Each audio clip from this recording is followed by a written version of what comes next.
fikirlerinizi bizle bölüştünüz. Teşekkür ederim. Şehit analarının, atalarının karşısında, her birinin karşısında baş eğerik. Bizim borcumuzdur unutmamak ve unutturmamak. Bugünkü tədbirimizin de məqsədimiz odur. Ümumiyyətlə, bu tədbirlərdə məqsəd təkcə o faciə qurbanlarının, şəhidlərinin xatirəsini yad etmək deyildir. Həm də bu, gələcəkdə belə faciələrin baş verməsinin qarşısını almaqdır, unutturmamaktır. Mən düzü bu söz ustalarından sonra başqa bir söz deməyə çəkinirəm. Sadəcə hadisələrə bir tarixi aspektdən diqqəti cəlb etmək istəyirəm. Yəni, çalışacağım ki, çıxışımı qısa tutum. Niyə məhz Xocalı, niyə bu soyqırım məhz Xocalıda törədildi? Biz əgər Xocalıya, Xocalının tarixi abidələrinə diqqət yetirsək, görərik ki, Xocalı Qarabağın milli kimliyinin pasportudur. Xocalı həqiqətən də bu torpağın kimə mənsub olmasını sübut edən bir vəsilədir. Bu Xocalı soyqırımında ermənilərin orada törətməsi, bu şəhəri yer üzündən silmə məqsədləri bir də məhz budur. İndi deyirsiniz ki, bəlkə o qədər qanın qadanın içində kim idi tarixi fikirləşən, amma diqqətinizə bir məsələyə cəlb etmək istəyirəm ki, bu soyqırımı həyata keçirənlərdən biri, bu soyqırımın ideya babalarından biri olan Asala Təşkilatının rəhbəri Monte Melkonian özü məhz Amerika Birləşmiş Ştatlarının Berkeley Universitetinin Arxeologiya fakültəsini bitirib. Yəni, o bu tarixi faktları çox gözəl bilirdi. Ona görə bu faktlar ermənilərin Qarabağ olan ərazi iddialarını puçelayan faktlar idi. Bu faktları da yer üzündən silmək lazımdır ermənilər üçün. Bu faktlar nədir? Bir neçəsini nümunəsiz gətirib qısa çıxışımı bitirmək istəyirəm. Məsələn, Xocalıda 3500 yaşı olan Xocalı Gədəbəy mədəniyyəti nümunələr yatır. O qazıntılarda orada əldə edilən əşyalar, qablar, silahlar, onların üzərində olan naxışlar, bunların heç birinin ermənilərin mədəniyyəti ilə heç bir əlaqəsi yoxdur. Əksinə, bilirsinizmi, o 3500 yaşı olan o xəncərlərin, silahların üzərindəki naxışlar hal-hazırda da Qarabağda toxunan xalçalarımızın üzərindəki naxışlarla eynidir. Yəni, bu fakt sübut edir ki, o mədəni irsin davamçıları kimdir, bu torpağın sahibi kimdir? Orada Albaniyaya aid, 3-7-ci əsrlərə aid onlarla məbəd var. Bu məbədlərin mimarlıq üslubunun ermənilərə heç bir dəxli yoxdur. Orada Hacı Əli türbəsi var, orada dairəvi günbəd 13-14-cü əsrlərə aid məbədlər var, türbələr var. Yəni, hamısı Azərbaycan xalqına məxsusdur. O torpaq, bu torpağın yerisinin Azərbaycan olduğunu haydırır. Ermənilər məhz bir məqsədlərdə bu Xocalını tutub, onu yer üzündən silmək. Mən Maşallah babanın fikirlərinə razıyam. Xocalı o günü təkcə 26 fevralda yox, aylar idi, illərdir qəhrəmanlıq dastanı yazıldı. Xocalının 91-ci il oktyabrın 30-u Xocalının avtomobillə başqa Azərbaycan ərazilərlə əlaqəsi tamamilə kəsilmişdir. Yalnız helikopterlərlə Xocalı ilə əlaqə saxlamaq, ora ərzaq, silah daşımaq mümkün idi. Yanvar ayının 2-sində 1992-ci ildə Xocalıya elektrik enerjisi verilməsi kəsilmişdir. Yanvar ayının 28-də son helikopterimiz getmişdir Xocalıya. Ondan sonra ümumiyyətlə helikopterlərlə əlaqə saxlamaq mümkün olmamışdır. Bilirsinizmi, oranın bir şəhəri 940 kilometr kvadrat ərazisi olan bir şəhəri 300 qəhrəman qoruyurdu. 300 qəhrəman, hər birisi bir dastan yazır. Bəlkə onların bəziləri bizə çatır, bəziləri deyirlər, eşidirik. Amma mən inanıram ki, Hilal qardaşımız da orada elə bir dastan yazıb ki, şahidi yoxdur, amma o torpaq o qəhrəmanlığın şahididir.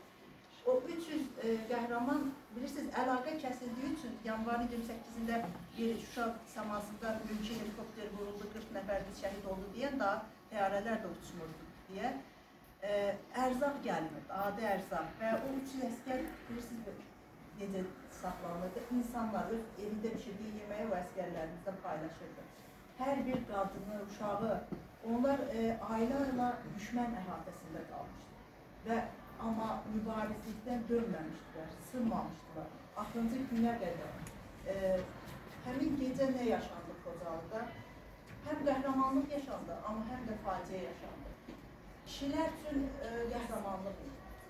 Qadınlarımız üçün də əlbəttə ki, qəhrəmanlıq idi, amma Əli yalın qadın üstə gələn silahlar başqa bir şey demərəm, sadə bir cümlə demək istəyirəm ki, bir yaş yarımlı körpənin gözünü çıxaran, deyirdir, gözünü çıxaran düşmən nə desən. Yəni o insan Xocalının faciəsi deyil, o həmin gecə insanlığın utanç gecəsidir. Xocalı bir, burada xəritədə biraz nəzərlikdən biraz açıq görsənir. Deməli, Xocalıya üç tərəfdən 1992 fevralın 25-i gecə saat 11-23 radələrdə toplarla artilleriya atışına tutulur. Çox güclü bir neçə saat atışa tutulur və gecə saat 1-də artıq 366-cı alayın Sovet əskərləri, yəni onların iştirakı ilə şəhərə üç tərəfdən hücum edilir. O niyə üç tərəfdən edilmişdir? O qəsdən edilmişdir. Sanki insan ovuna çıxmışlar həmin gecə onlar. Azərbaycanlıların, qadının, uşağın ovuna çıxmışlar. Onlar üç tərəfdən şəhərə hücum edirlər və bir tərəfdən, o burada açıq görsənmir, bax burada Qarqar Xocalının ətrafında Qarqar çayı var. Bəli, yatağı. Oranı açıq buraxırlar ki və səs-gücləndiricilər vasitəsilə də elan edirlər ki, insanlara azad dəhliz oradadır, 200 metr elində məsafə yoldur və siz oradan sakit silahsızlıqda heç bir ateş açılmayacaq, qadınlar, uşaqlar o tərəfdən şəhəri tərk edə bilər. Amma halbuki orada ermənilər pusuda bizim qadınlarımızı, uşaqlarımızı... Üç mərhələdə post vurmuşlar, üç mərhələdə. Sonuncu Naxçıvanikdə. Bəli, Naxçıvanik Pircamal kəndləri istiqamətində. Xanım, üzr istəyirəm. Həmin o dediyim kitabda qeyd edir ki, deyir, rasiya ilə bizə xəbər verirlər, filan yol açıqdır. Sən demə, ermənilərmiş, Azərbaycan dilində. Rasiya ilə məlumat verir, biz gedirdik ora, orada üç mərhələdə post vururlar. Axırda bayaq dediyim kimi, o qadınların qəhrəmanlığından danışırlar, düzdür, faciə öz yerində. Bəli, davam edin, xərş edin. Azad dəhliz deyilən, əslində dəhliz, o şəhidlərimizin verildiyi, o dördünün müsibətin baş verdiyi yer, məsələ azad dəhliz deyilən yeridir. İnsanlar, deməli, o dəhlizi elə qurmuşlar, o insanlar məcbur idi, gecə orada suyu keçərlər, çayı keçərlər, yəni şaxtada qəsdən edərlər, o sudan keçsinlər, elə onda nəticəsi oldu, nə qədər donvurmadan həlak oldu insanların. O çayı keçir, o yataqlar şimal-şərqə doğru, yəni Ağdama doğru çıxmalıydılar. Amma məhz orada, siz sözünüzə qüvvət, postlar vurub ermənilər gözləymiş, hətta orada bir şəkil var, bəlkə də onu şəhidi şəkili çox görüb. O İlham adlı Xocalı sakindi, onun da qucağında yaş yarımlıq Samir adında qucağında şəhid olur. Ben bir ifade okumuştum ve dediler ki Xocalı Azərbaycanın Kərbəlasıdır. Yəni o günü həqiqətən də qucaqlarında körpələri ölən bu qədər Xocalı doğuşunda Samir adında bu İlham bəyin ifadə dediyinə o deyir biz o dəhlizə girəndə 150 metr aralıda BTR və BTR'lər durmuş, o tərəfdən də bu tərəfdən də. Biz də məcbur ortası ilə keçək və hər iki tərəfdən ateşə məruz olurlar Xocalıları. Mən onların sayını demirəm, 613 nəfər o simvolik saydır. Çünki o dövrdə bilirsiniz, Sovet mənifestində şəhərin 7000 əhalisi olur. Amma o əhali də Ermənistandan qaçqın düşən 88-ci ildə 1500-ə yaxın oradan gələnlər vardı. Xan kəndindən qaçqın gələnlər vardı. Asqa türkləri. Sonra Asqa türkləri, bəli 89-cu ildə 495 nəfər qədər. Onların çoxu qeydiyyatda olmayıb, ona görə say azdır. Onların dəqiq hesabatı yox. Ona görə 613 nəfər şəhid oldu demirəm. Mən o gün deyirəm ki, həmin gecə Xocalını şəhid edildi. Həmin gecə Xocalını şəhid edildilər. Amma bu torpaq birinci dəfə deyildi, Xocalı birinci dəfə deyil ki, o şəhidliyi görüldü. Xocalı bir əsrdə 3 dəfə yaşamışdı o şəhidliyi. 1905-6-cı ildə, 1918-20-ci ildə və nəhayət o vəhşiliyin son pərdəsi 1992-ci ildə 26 fevralda yaşandı. Bizim xalq mübariz xalqdır, əlbəttə xalqdır.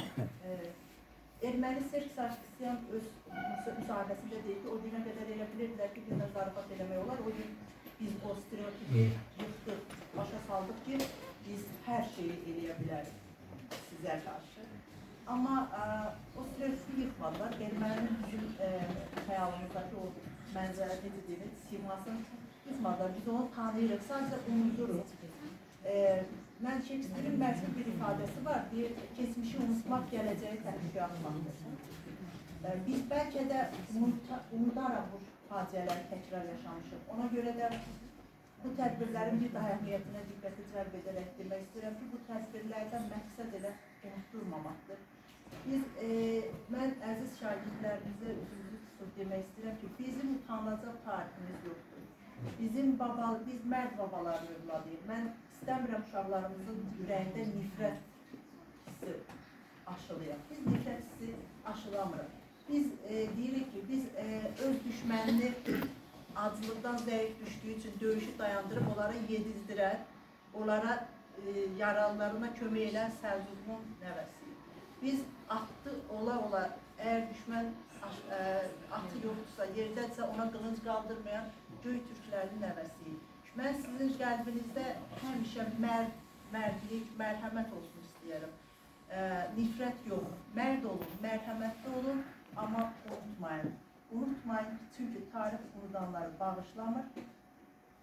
Mən hamıza uğurlar verirəm. Teşekkür.